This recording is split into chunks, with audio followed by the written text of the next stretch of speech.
राधे राधे। श्री हरिदास श्री कुंज बिहारी। कैसे हैं आप सभी लोग? आई होप कान्हा जी की कृपा से आप सभी लोग अच्छे होंगे और स्वस्थ होंगे। षटतिला एकादशी व्रत की कथा। जय श्री हरि कृष्ण, जय श्री हरि नारायण, जय श्री नारायण। षटतिला एकादशी व्रत की कथा माघ माह के कृष्ण पक्ष में आने वाली इस एकादशी को षटतिला एकादशी के नाम से जाना जाता है। और इसमें षटतिला एकादशी में 6 महा उपाय किए जाते हैं षटतिला एकादशी वाले दिन। जैसे कि तिल से स्नान करना, तिल का उपटन लगाना, तिल का हवन करना, तिल को तर्पण करना, तिल का भोजन करना, यानी कि तिल का सेवन करना, तिल का लड्डू खाना, तिल का दान करना। और तिल के इन 6 प्रयोगों से इस व्रत में अवश्य करने चाहिए। कहते हैं कि तिल के प्रयोग के कारण ही ये षटतिला एकादशी कहलाती है। इस व्रत के करने से अनेक प्रकार के पाप नष्ट हो जाते हैं। षटतिला एकादशी का महत्व। एक समय दालभ्य ऋषि ने पुलस्त्य ऋषि से पूछा कि महाराज, पृथ्वी लोक में मनुष्य ब्रह्म हत्या आदि महान पाप करते हैं और पराये धन की चोरी, दूसरे की उन्नति देकर ईर्ष्या करते हैं, साथ ही अनेक प्रकार के व्यसनों में फंसे रहते हैं, फिर भी उनको नरक प्राप्त नहीं होता। इसका क्या कारण है? उनको नरक प्राप्त क्यों नहीं होता है?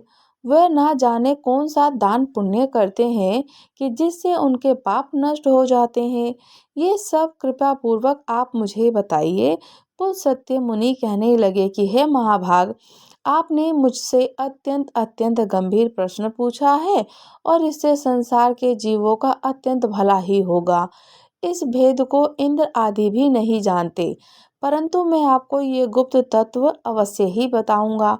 उन्होंने कहा कि माघ मास लगते ही मनुष्य को स्नान आदि करके शुद्ध रहना चाहिए।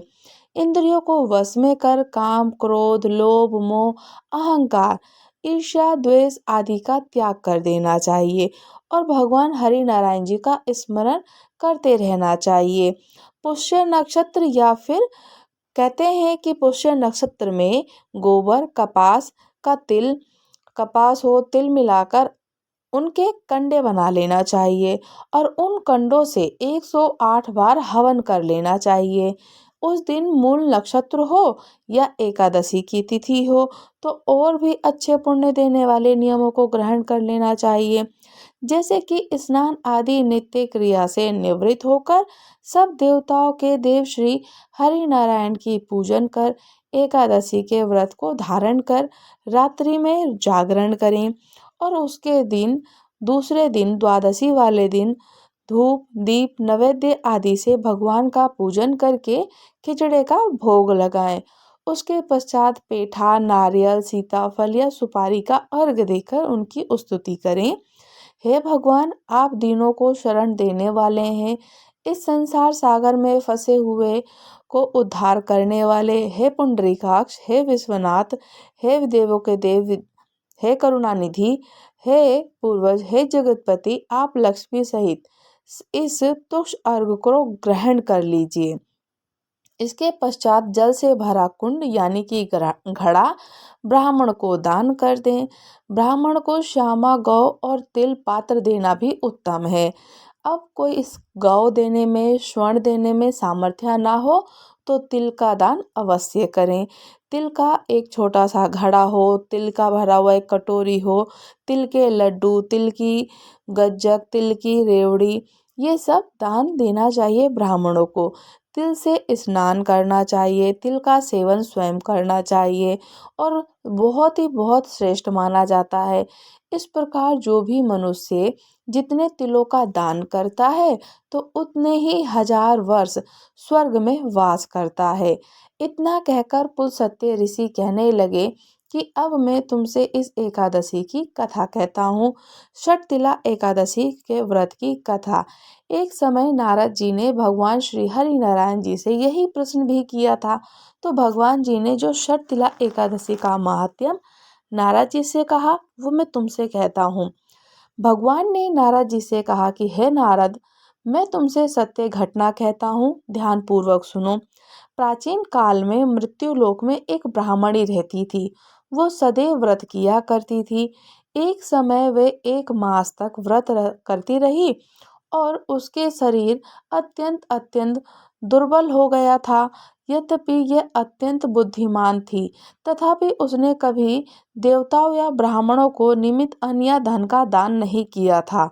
इसमें मैंने सोचा कि ब्राह्मणी ने व्रत आदि से अपना शरीर तो शुद्ध कर लिया, अब मैं इसे विष्णु लोक तो मिल जाएगा, परंतु इसने कभी अन्न का दान नहीं किया, इससे इसकी तृप्ति का होना कठिन है।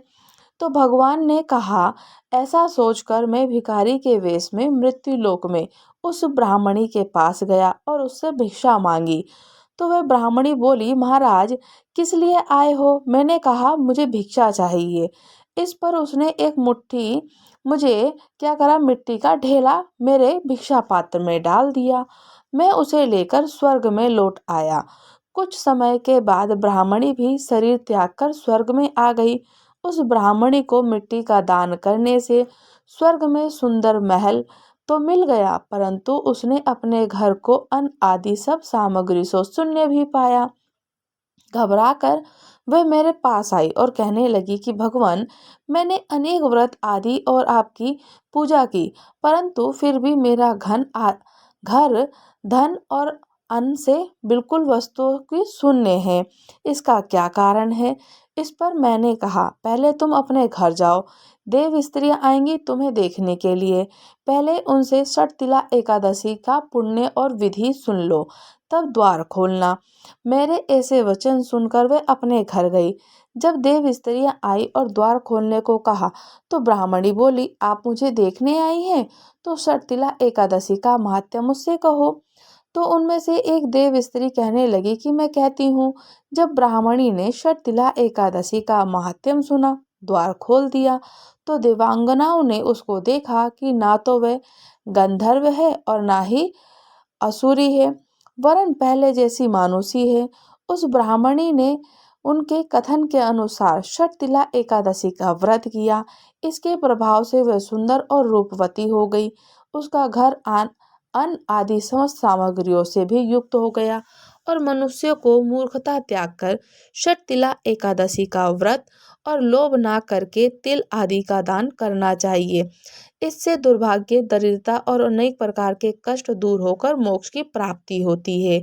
षटतिला एकादशी व्रत करने की जो भी व्यक्ति व्रत करते हैं, उन्हें तिल चाहे थोड़ा ही लें, अपनी सामर्थ्य के अनुसार तिल के लड्डू बनाकर, तिल का रेवड़ी बनाकर या तिल से स्नान करना, तिल का सेवन करना, तिल का हवन करना, तिल ठाकुर जी को समर्पित करना।